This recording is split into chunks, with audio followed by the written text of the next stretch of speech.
FASA baharu MH370 guna pendekatan konsisten.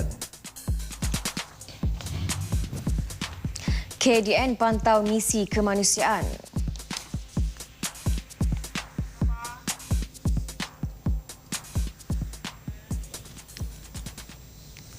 Assalamualaikum dan salam satu Malaysia. Saya Zarul Fahmi Khairuddin. Dan saya Atika Muhammad Naim. Baik, edisi 2 Mei 2014, Berita Wilayah akan membawakan perkembangan setempat lain yang mendapat tempat selain dua tajuk utama itu tadi. Ya, Atika, antaranya PERZIM DIARAH serah 2 medal yang ditemui untuk dikaji, juga haram bantah sistem percukaian selagi tidak zalimi rakyat. Dan Atika, teruskan perkembangan semasa. Baik Zarul, kita mulakan Berita Wilayah hari ini dengan perkembangan ini. Pemangku Menteri Pengangkutan Datuk Seri HISHAMUDDIN Tun Hussein terus optimis pendekatan yang sama dan konsisten akan terus digunakan dalam pencarian MH370 walaupun kini telah memasuki fasa baru pencarian. Dan pencarian akan difokuskan dengan cabaran sebenar, iaitu usaha meningkatkan aset dengan lebih spesifik, hubungan kerjasama antarabangsa dan pengesahan yang sahih.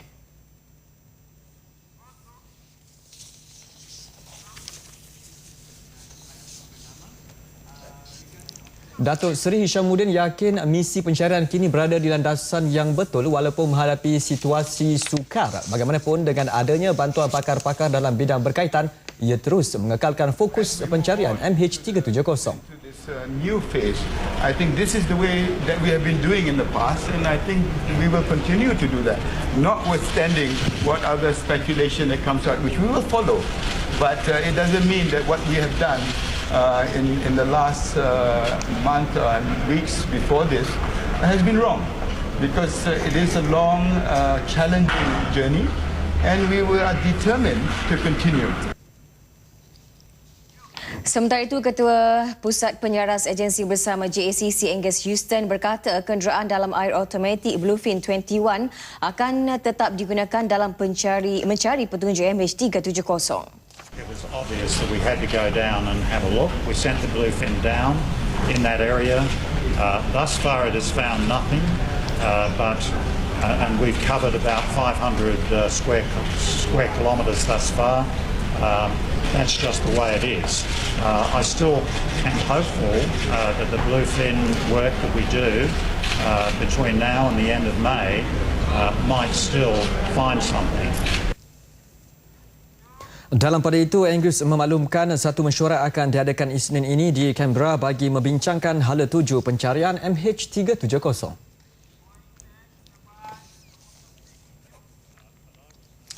Dan sidang media mengenai MH370 akan kami bawakan secara langsung kepada anda bila-bila masa.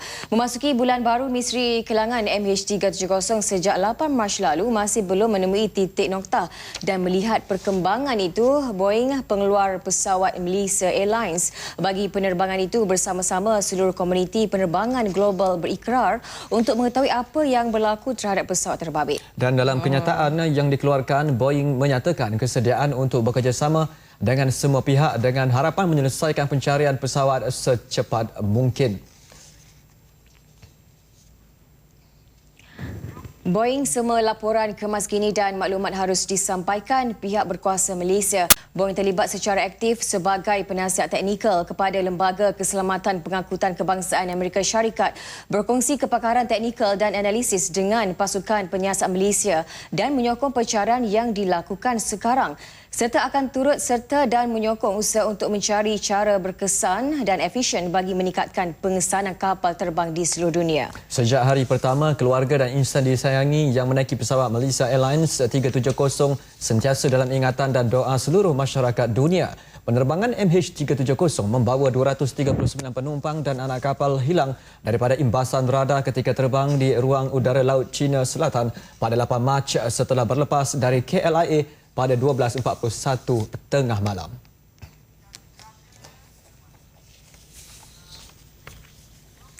Baik saudara, saksikan kapsul berikut mengenai laporan penuh rakaman komunikasi terakhir pesawat MH370 dengan dua menara kawalan iaitu Pusat Kawalan Udara KLIA dan Pusat Kawalan Udara ATCC Subang sebelum detik-detik kehilangannya pada tengah malam 8 Mac lalu. Dan komunikasi berlaku dan dirakam bermula pukul 12.25 tengah malam hingga 1.19 awal pagi.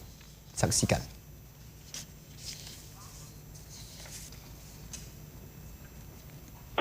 Malaysian 370. Malaysian 370, lampu radar, good morning, climb flight level 250. Level 250, Malaysian 370. Malaysian 370, climb flight level 350.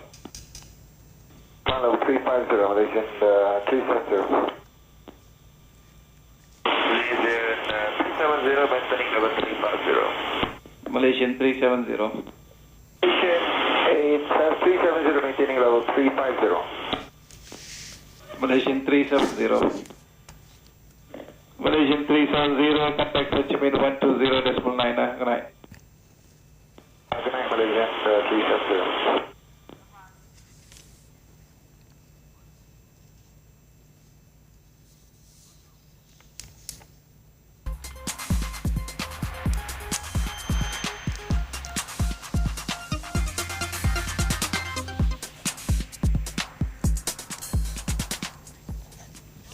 Misi bantuan kemanusiaan akan terus dipantau kerana terdapat segelintir pihak menjadikannya media melatih dan menyebarkan fahaman militan. Dan Menteri Dalam Negeri Datuk Seri Dr. Ahmad Zahid Hamidi tidak menolak kemungkinan individu terbabit telah menyalahguna misi berkenaan yang sebenarnya menjalani latihan pertempuran di sesebuah negara.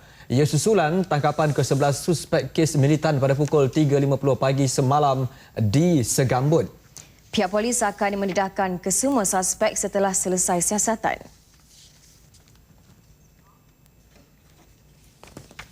Dan yang ditahan semalam itu pun kita dapati individu itu mahu melarikan diri ke sebuah negara jiran. Dan kita dapat menangkapnya kerana kita tahu bahawa kumpulan militan ini telah mula khawatir dan takut atas tindakan-tindakan polis. Saya ingin menyatakan sekali lagi bahawa jihad itu satu istilah yang baik. Tetapi disalahartikan dan ini memburukkan imej Islam. Polis juga sedang menjalankan siasatan lanjut berhubung maklumat yang diterima bahawa Malaysia dijadikan tempat pelancaran aktiviti militan. Kementeriannya tidak akan berkompromi dengan mana-mana pihak yang cuba mengganggu-gugat kesejahteraan awam dan negara. Perbadanan Muzium Melaka PERZIM diarahkan menyerahkan 2 keping medal tembaga yang ditemui di Pulau Nangka kepada Jabatan Warisan Negara untuk dikaji dengan lebih teliti. Dan keputusan yang dibuat kerajaan negeri bagi membolehkan medal berkenaan dikenal pasti sama ada emas atau sebaliknya. Malah, kerajaan negeri juga bersedia untuk bekerjasama dengan syarikat yang bertanggungjawab menjumpai barang berkenaan.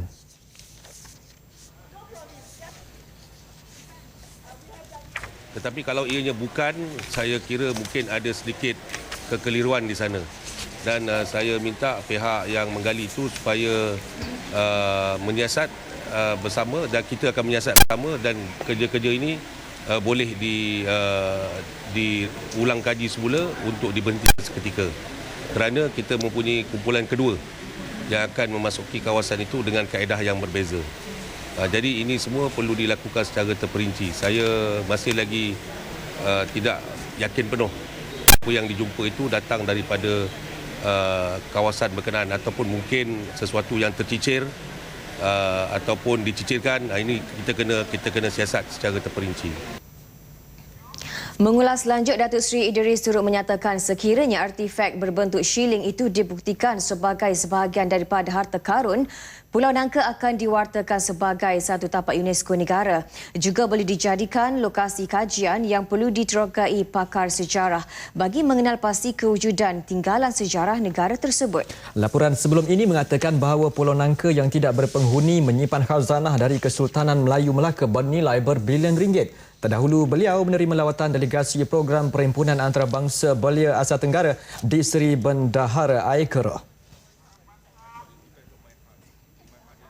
Bantahan terhadap sistem percukaian yang dikenakan kerajaan selagi tidak menzalimi rakyat adalah haram. Dan Mufti Pahang Atikah Datuk Abdul Rahman Osman menyatakan sistem percukaian telah lama wujud sejak zaman Saidina Umar dan dibenarkan syarak selagi mana membawa perkara yang baik dan tidak menzalimi rakyat. Justru cukai barangan dan perkhidmatan GST yang dikenakan kerajaan dilihat dapat menjamin kesejahteraan rakyat kerana hanya dikenakan kepada peniaga dan pengusaha yang selama ini telah memasukkan bayaran GST yang tidak sah dalam harga barang jualan. Diperjelaskan lebih 100 hadis menyatakan haram jika menentang kerajaan kerana bimbang akan berlaku perpecahan dalam kalangan umat. Dalam syarak membenarkan mengutip cukainya dari sejak zaman Saidina Umar lagi. Mengutip cukai memang ada lah. Makna tidak salah dari segi kerajaan mengutip cukai. Hanya cara mengutip cukai itu tidak dalam Islam tidak menzalimi, itu sajalah. Dan apa yang kita fahamkan bahawa GST ini ada satu sistem mengutip cukai dunia ni. Yang di dunia menggunakan sistem itu. Mana kita minta kepada orang Islam lah, supaya tidak hanya menyalahkan tentang cara kerajaan mengutip cukai, kerana dia adalah satu sistem yang digunakan oleh dunia lah, termasuk Malaysia lah. Beliau turut menasihati rakyat agar akur dengan keputusan pemimpin dan mengkaji terlebih dahulu sesuatu perkara tanpa dipengaruhi kumpulan yang ingin menjatuhkan. Beliau juga yakin kerajaan akan melaksanakan GST secara Islamik seperti yang diinginkan peserta perhimpunan tersebut. GST dilihat mampu memberi manfaat kepada rakyat dari segi penambahan bantuan rakyat satu Malaysia sehingga boleh mencecah RM1,000 hingga RM3,000 setahun. Tindakan tata tertib mengikut pekeliling bab D bakal diambil terhadap kumpulan penjawat awam yang menyertai demonstrasi membantah pelaksanaan cukai barangan dan perkhidmatan GST di Ibu Negara semalam. Ketua Setiausaha Negara Tan Sri Dr. Ali Hamzah menegaskan pihaknya sedang mengenal pasti mereka yang terlibat kesal dengan tindakan kumpulan terbabit. Beliau menyatakan sebagai penjawat awam, mereka sewajarnya menyokong dan melaksanakan dasar-dasar kerajaan, bukan sebaliknya.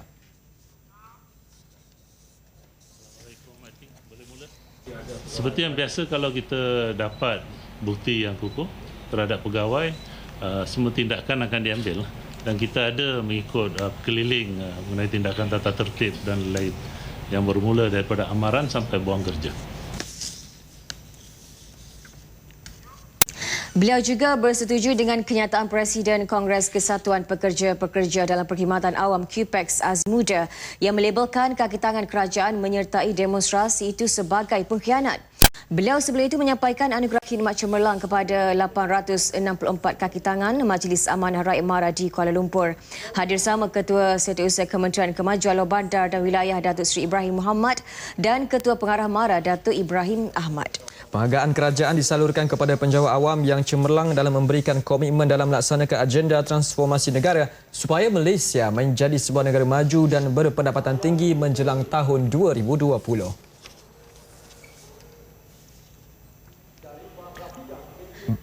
Berhubung senario sama, Kerajaan Melaka juga akan melakukan siasatan terhadap penjawat awam yang berbuat demikian. Ketua Menteri Datuk Seri Idris Harun menegaskan pihaknya akan mengambil tindakan tegas dengan tindakan yang dibuat kumpulan berkenaan. Saya yakin apa yang berlaku semalam adalah merupakan satu tindakan yang didorong oleh hanya kemahuan politik seseorang, sekumpulan kecil. Ia tidak membayangkan keseluruhan apa yang dipahami oleh rakyat Malaysia secara majoriti. Bercakap di Seri Bendahara Air Keruh, beliau menyifatkan perhimpunan berkenaan dianggap sebagai satu tindakan terdesak.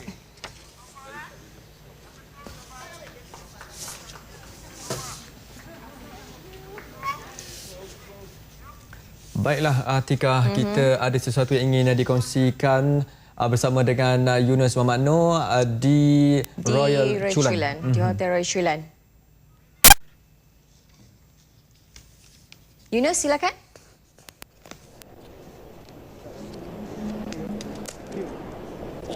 Terima kasih Angga Sepuri. Saudara, hari ini masuk hari ke-56 tragedi kehilangan pesawat MH370 dan tidak berapa lama lagi, sebentar sahaja lagi untuk mengetahui perkembangan terkini mengenai kes tersebut, kita ikuti sidang media oleh pemangku Menteri Pengangkutan yang juga Menteri Pertahanan Datuk Seri HISHAMUDDIN yang dibawakan langsung dari Hotel Royal Chulan ini.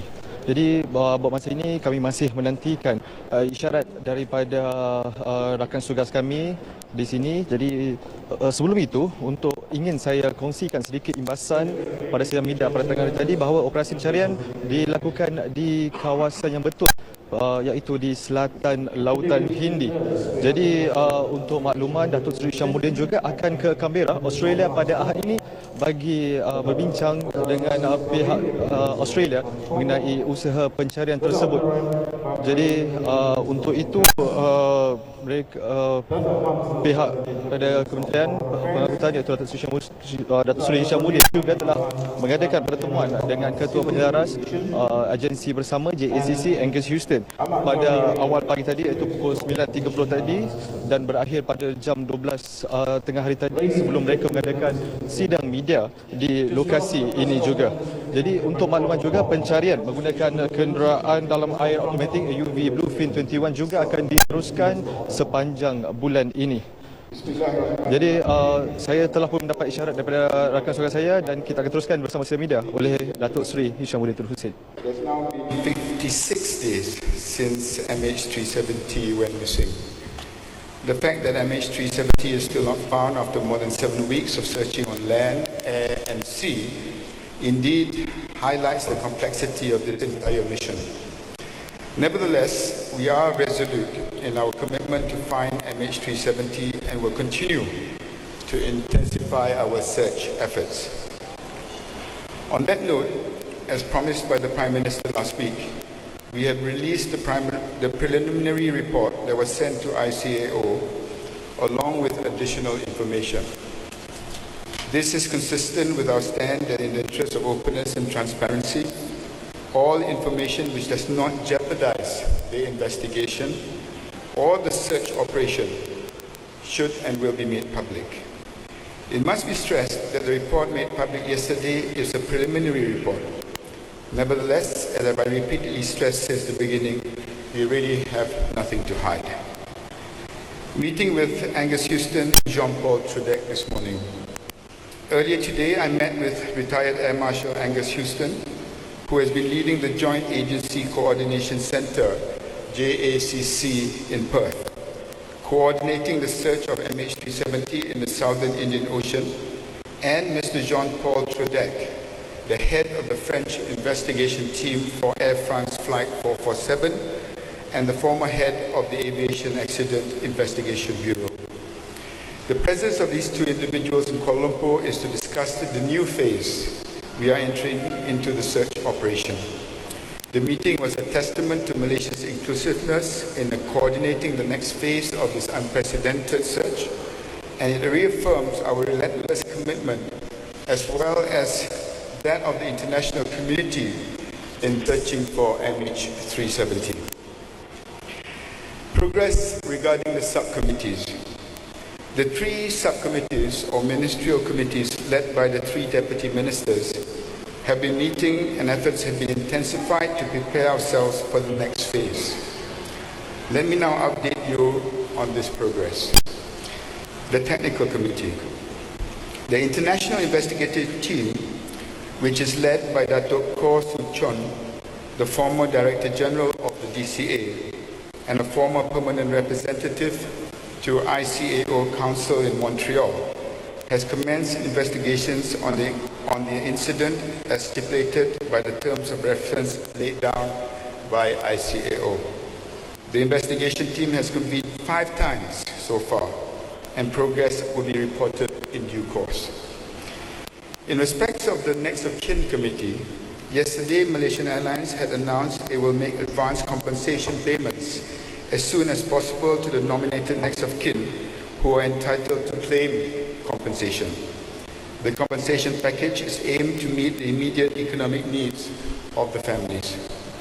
I would like to reaffirm the government's stand as iterated yesterday by Hamzah Zainuddin, the Deputy Foreign Minister who heads the Next of Kin subcommittee, that we are confident in Malaysian Airlines' commitment in assisting and supporting the families of those on board MH370.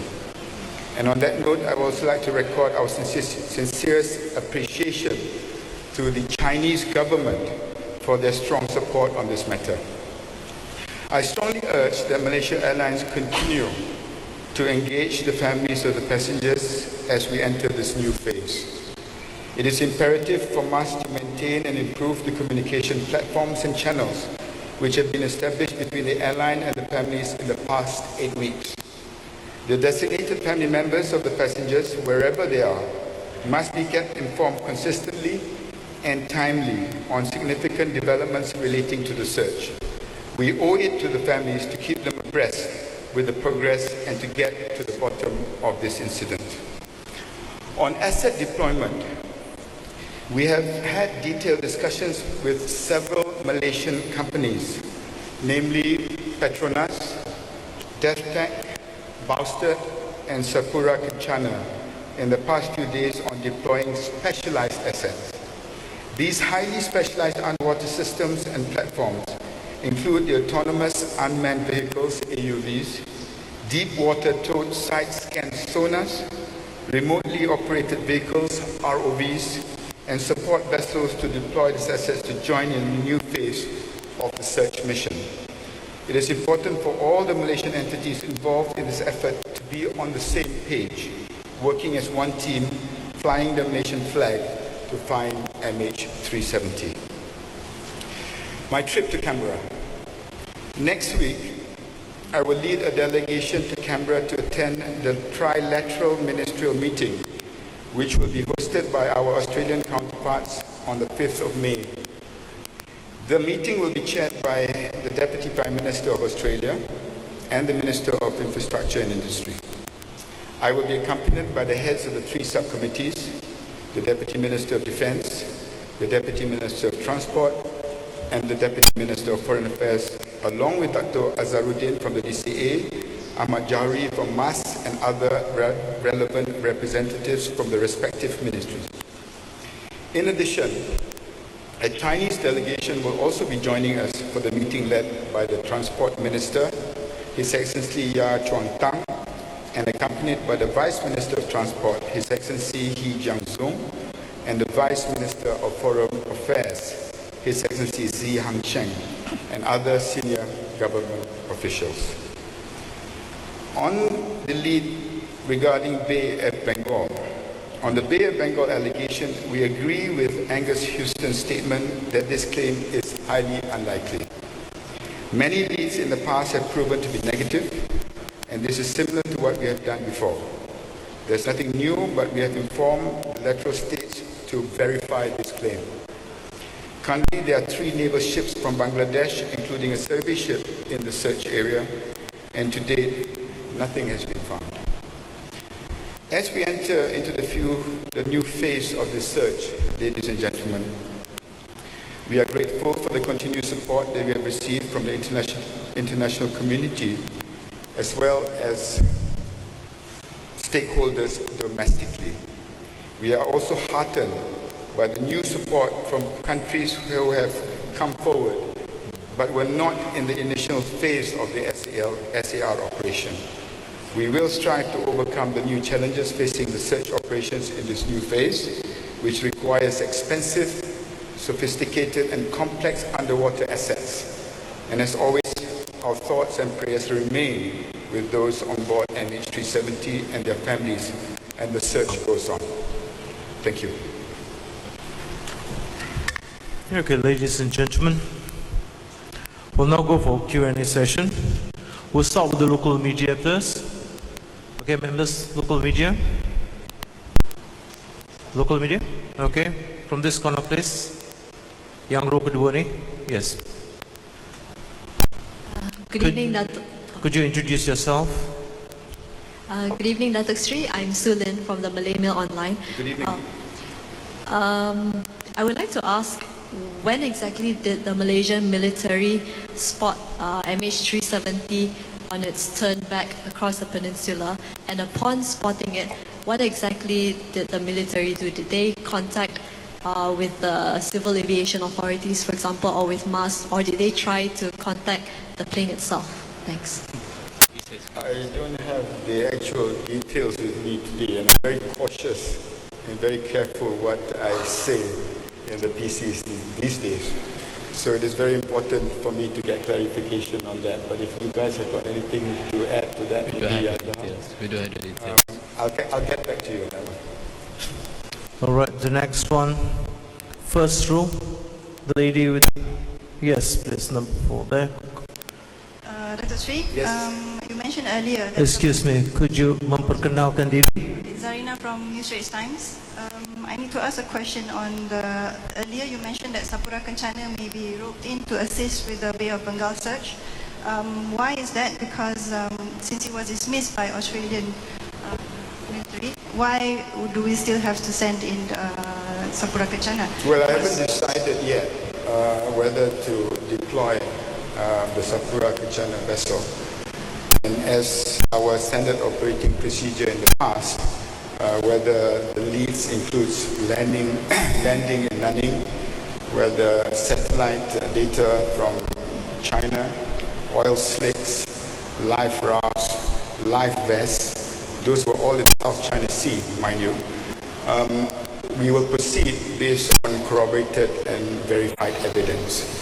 Secondly, you have to understand that this lead involving the Bay of Bengal is going, if we need to deploy assets, especially Sapura assets, to be responsible to them, to be responsible in our decision to deploy it, we have to understand it's going to be expensive.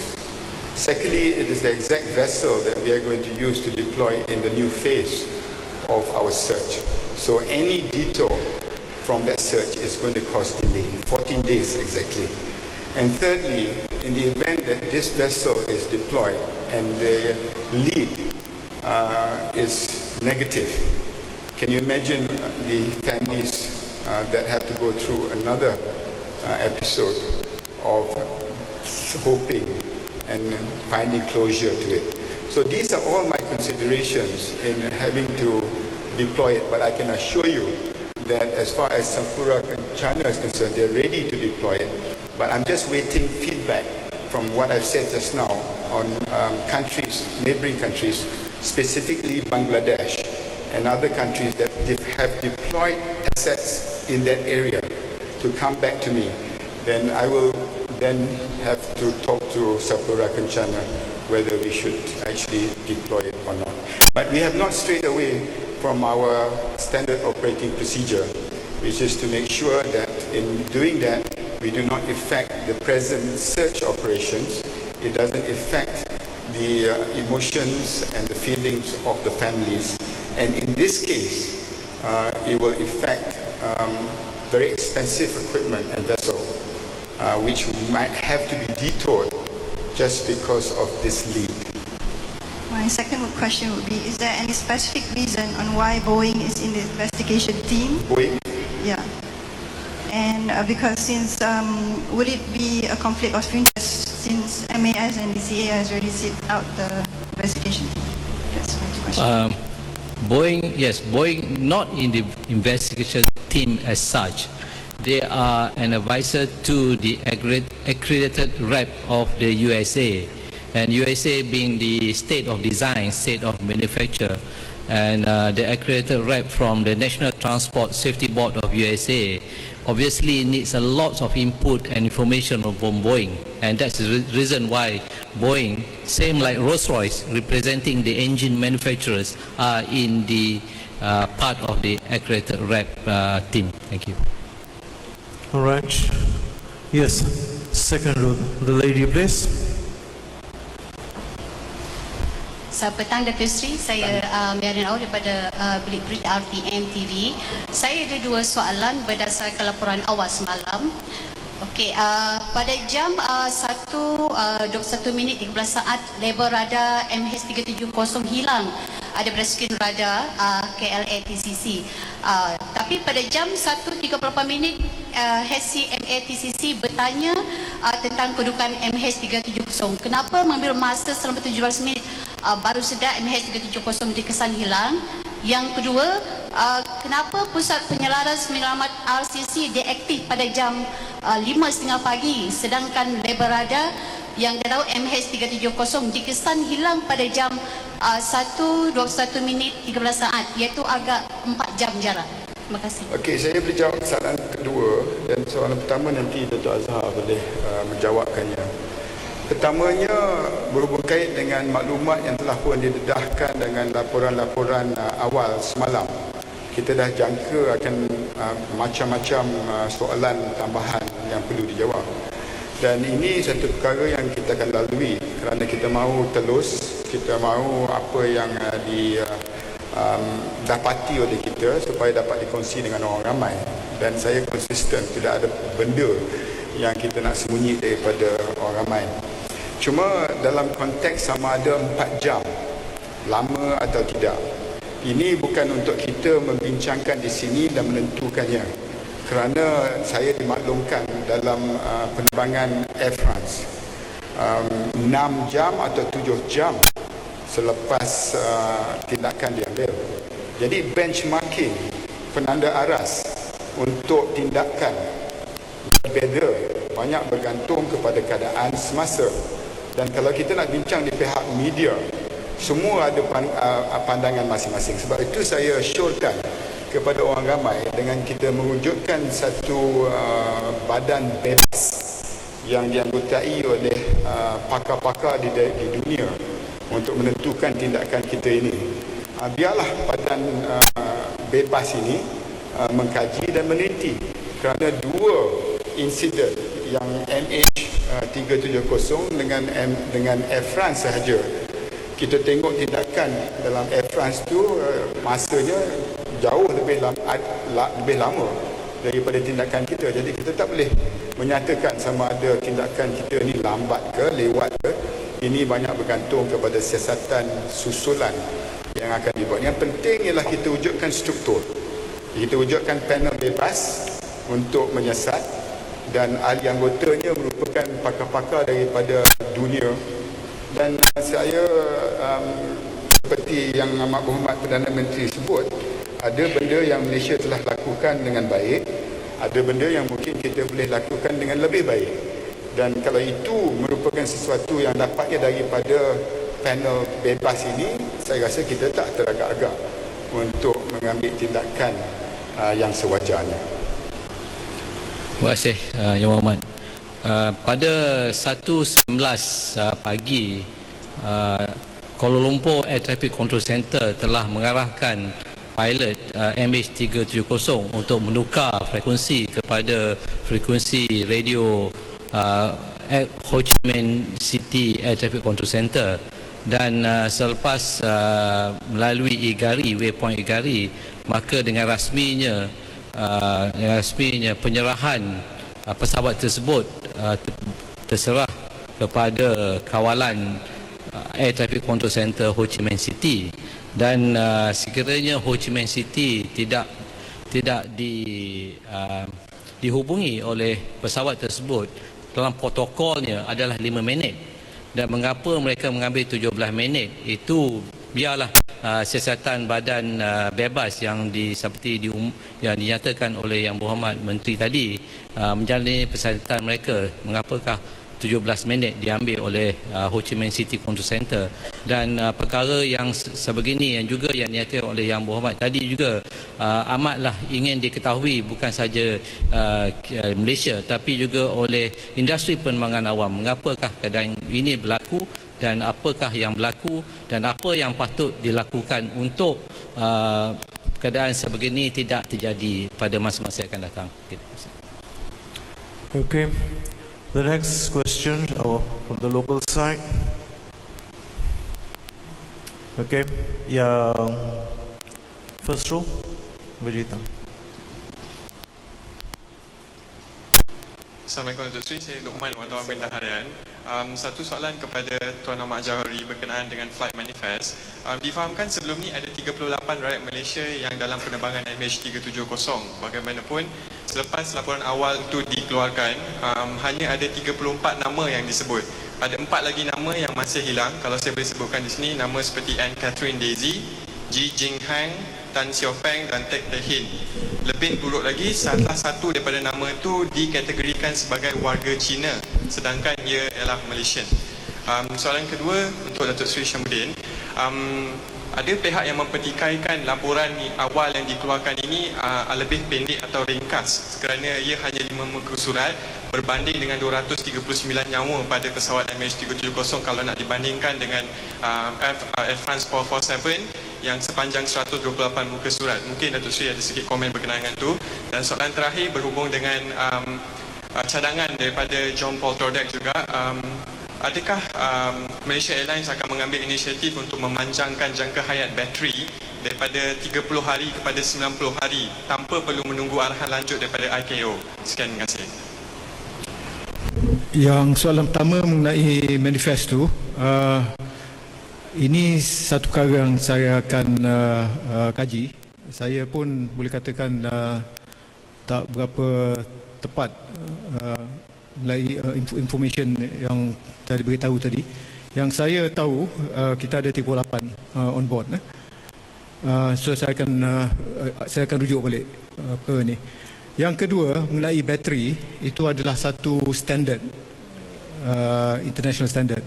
So kami sekarang ni sedang berusaha untuk mengkokohkan cara-cara kita track pesawat. Itu yang paling besar sekali. Mengenai soalan laporan awal kita begitu tipis kalau nak bandingkan dengan Air France dan juga Air daripada Singapura. Saya nak nyatakan sendiri keadaan dan kedudukan MH370 jauh berbeza dengan apa yang terpaksa dilalui oleh pasukan siasatan Air dan juga Air France. Kerana dalam kes itu mereka dah tahu di mana kapal terbang itu berada. Dan saya percaya bahawa siasatan awal yang dibuat di Air di Palembang contohnya, mereka boleh bekalkan dengan maklumat-maklumat yang mereka dapat kesan di kawasan berkenaan. Sama juga dengan Air France, dalam masa yang begitu singkat mereka dah jumpa debris kapal terbang berkenaan. Jadi itu satu perkara yang biasa, di mana kalau sekiranya ada maklumat tambahan, memanglah laporan yang dibekalkan lebih tebal. Dan dalam kes kita ni saya dah nyatakan luar biasa, di mana sampai hari ini kita tak dapat kesan di mana kapal terbang tidak kesan debris, tetapi tidak bermakna bahawa kita tidak mengikuti semua lead yang dipanjangkan kepada kita. Dan ini saya nak ingatkan kepada orang ramai bahawa lead berhubung kait dengan kesan minyak di lautan China. Kita lead yang menyatakan bahawa kapal terbang telah landing di Nanning, lead bahawa ada fireball dekat tengah-tengah oil rig lautan China pada ketika itu. Itu semua kita ikuti dan kita siasat dan mendapatkan bahawa apa yang dikatakan sebagai sesuatu yang menasabah didapati negatif. Takkan itu kita nak masukkan dalam laporan awal kita kepada ICAO. Beza dengan laporan-laporan awal daripada dua kemalangan yang disebutkan tadi. Okay. Yes, your question please.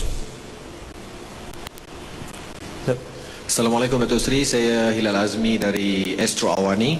Okey, saya ada dua soalan Datuk Seri. Pertamanya, apakah usaha kerajaan Malaysia dalam usaha untuk menyangkal tohmahan media asing yang bahawanya Malaysia tidak ambil tindakan untuk tempoh 4 jam pesawat itu hilang berdasarkan laporan awal. Dan yang kedua, soalan kedua saya adalah berapa jumlah pampasan kepada keluarga dan bila? Pampasan daripada keluarga mungkin Dato' Hamzah atau AJ boleh jawab. Yang berhubung kait dengan 4 jam tadi saya dah jawab. Kerana dalam Air France, kalau saya bincang dengan Jean-Paul Trodek, tindakan diambil 7 jam selepas maklumat yang diterima. Keduanya, setiap insiden yang berlaku itu ada faktanya tersendiri. Tetapi kalau kita nak membuat bicara di peringkat media, di halayak orang ramai, tak ada kehabisannya. Ada yang sokong, ada yang tak sokong, ada yang kata panjang sangat, ada yang kata menasabah. Jadi lebih baik biar panel bebas yang dianggotai oleh pakar-pakar dunia menentukan sama ada tindakan kita itu menasabah atau tidak.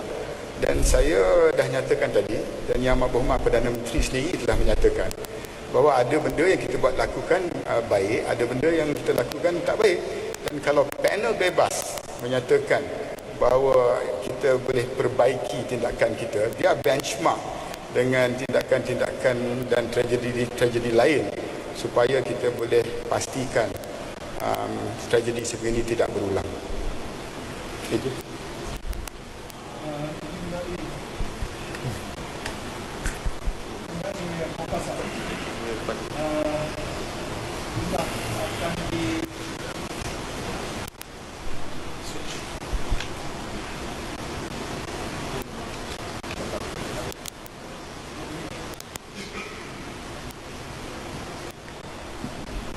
Mengenai pampasan, jumlah tu akan kami beritahu kepada ahli keluarga dulu, ya, bukan kepada media, dan akan dibayar secepat mungkin. Alright, we'll now go to the foreign media. Yes, please, the gentleman in the center here, first row. Please, sir, could you introduce yourself? Hi, Minister. I'm from China Central TV. Yes, in the past around half months, we noticed in the search in Australia, we use a lot of times about bluefin 21st. But you know, there's a depth limit about that, it's around 3,500. But you know, in the future, maybe the ocean will be much deeper. So we want to know, what you will use some new technology or some new devices deployed for the searching? Thank you. Thank you. In fact, for our listeners and viewers in China, the delegation that is going with us to Canberra next week is big. I mentioned in my earlier statement that it's going to be led by a minister and 2 deputy ministers. Experts will also be on board, and the agenda that has been set on Monday is not only on the issue of the status of the search, plan for the refocus and the intensified subsurface search, which you have requested and questioned, Minister. Australian reception plans for the families that will involve the NOKs, Malaysia and China's support for the search. I think it is very important now because in the past the issue of finance, issue of cost never occurred, but to be fair to the Australians, I think it is now time for at least China and Malaysia to sit down and to discuss the way forward, which involves very sophisticated equipment. And then ongoing tripartite relation communications between the 3 countries, and finally the public communication, like what we are doing today. The challenges that we facing the media will now have to be multiplied by 3, because as we move into the new phase, we are talking about much more sophisticated equipment. I can share with the media that apart from military assets, which I have spoken, and our Prime Minister had an opportunity to mention to President Obama, there are more equipment that is assets available that I will be discussing with the US Navy. There are other research institutes in China, in Japan, in Germany that we are exploring in the next phase. And more importantly, as I alluded to just now, we are working with commercial entities, and the Malaysian companies at least have got together and moving on the same page with one flag to identify what we can contribute to the next phase. This I have informed Angus Houston this morning, and I think the structure is in place for us to first look into the areas of search, secondly look at the terrain under the sea, and thirdly to identify what sort of assets they are required. And some of them are much more sophisticated than the Bluefin 21. That I can assure you. Yes, sir. In that corner, please. CCTV News. Dr. Sri, from my mediocre Bahasa, I believe you already answered this question, but if you could give us the answer in English as well, about the 4-hour lag time between the plane disappearing and the alerting of the search and rescue. Okay. I spoke to Jean-Paul Trudeau, and the 4 hours lag time when he came to the Air France, this is an informal discussion with him, it took them 6 to 7 hours. So basically it is an issue as to whether 4 or 6 or 7 and whether that is reasonable. And I've indicated and mentioned in Malay, in Bahasa just now, that it is not for us to be debating it here, because some have said that it is reasonable, some have said it's not. What I have done is actually formed a committee, which is led by experts, and let them compare whether the preliminary report, which is so thin in our case, compared to the Silk Air and the Air France, the 4 hours compared to the 6 hours in the Air France crash, let the experts decide. And like I said, Malaysia has got nothing to hide in this. And we cannot, because the world wants to know. And it is something that will affect the global, as Dr. Azhar said just now, it will affect the civil aviation, if not also the defense capability of all nations. So basically, I would leave it to the panel of experts to decide whether 4, 6, 7 hours is reasonable or not. Yes, please. Yeah, front row, second.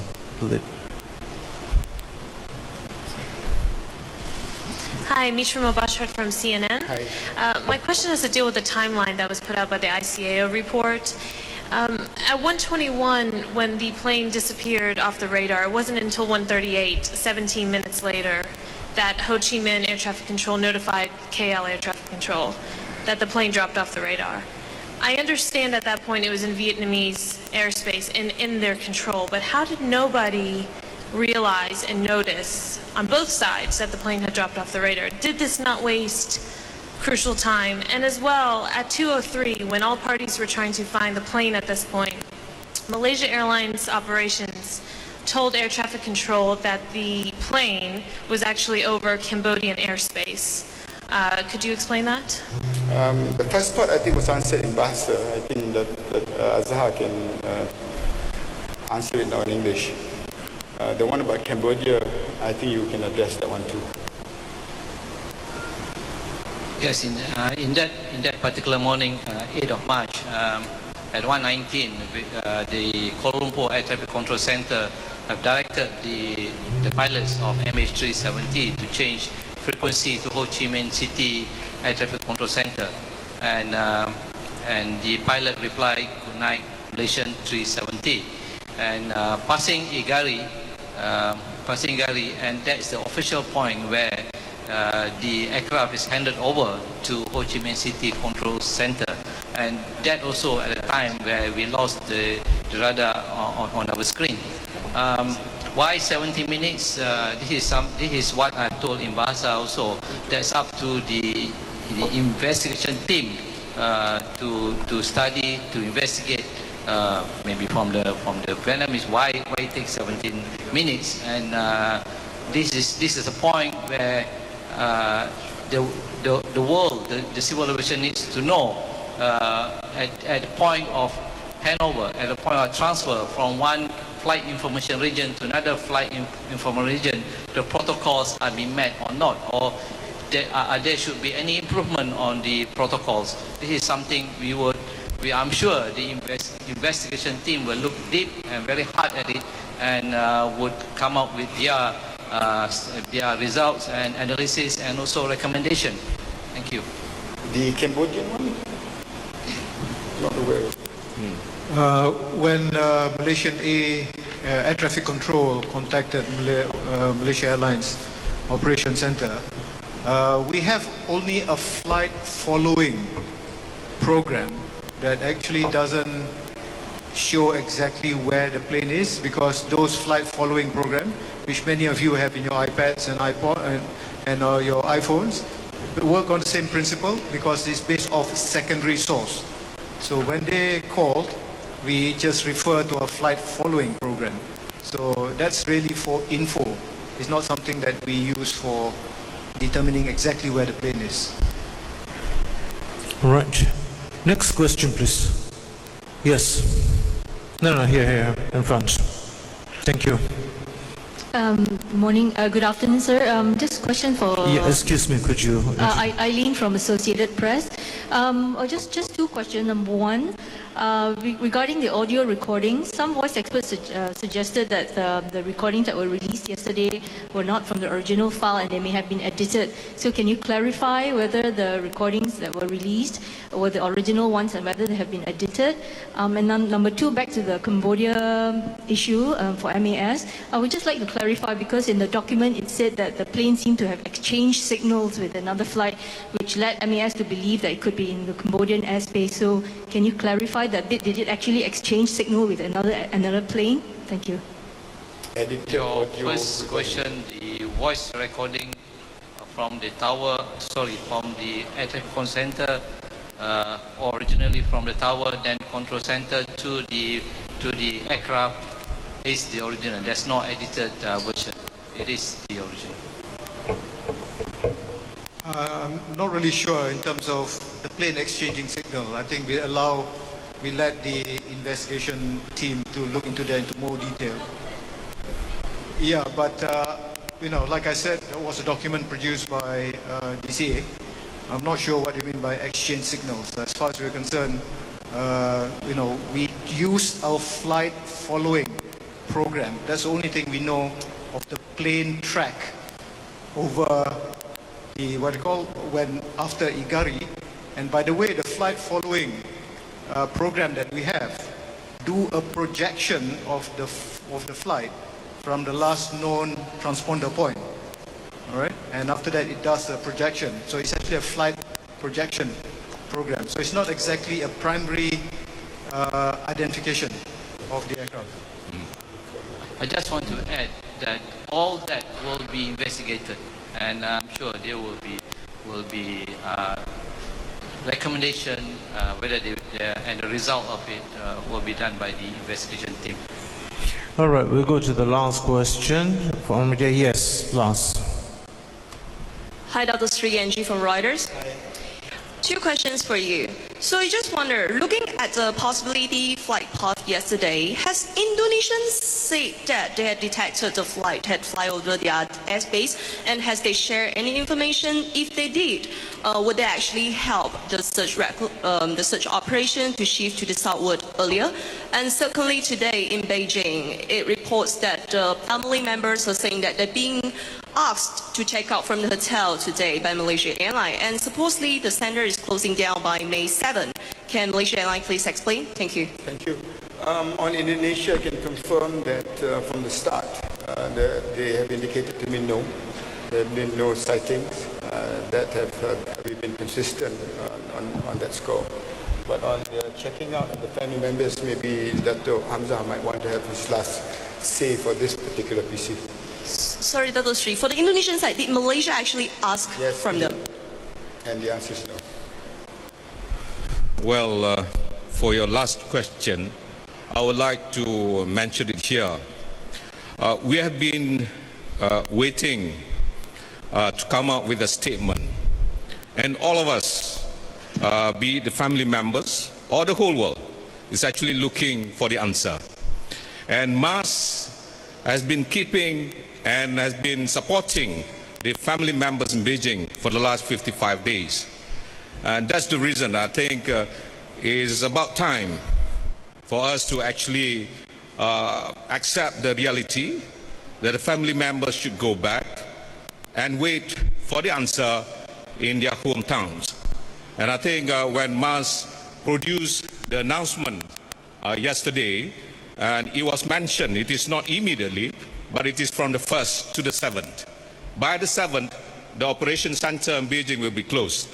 And I think whatever information that you get or you got before this, please to be realistic about this. We have about 500 family members altogether. I don't think we can ask them to go back within a few hours from yesterday. Thank you. It's just that I would like to also confirm this is something that Angus Houston is very proud of. Their preparations to receive the families in Australia is already in place. And the agenda that we have set for Monday the 5th to discuss the preparations in the event that it triggers off the necessity or an opportunity for the families to travel to Australia. We will announce it the time comes. So actually we are at a stage where all the structures are in place. We are at a stage where we're moving to the new phase. We are at a stage in a very complex and complicated stage. But I am heartened by the fact that there's so many people still coming on board. And I believe those who cannot even give assets, there'll be other channels and ways in which they can come on board this very unprecedented search for MH370. Thank you. On that note, thank you very much. Thank you, ladies and gentlemen. That concludes the session for today. Till we meet again. Any future PCs will be informed through SMS. Masih bersama kami dalam Berita Wilayah.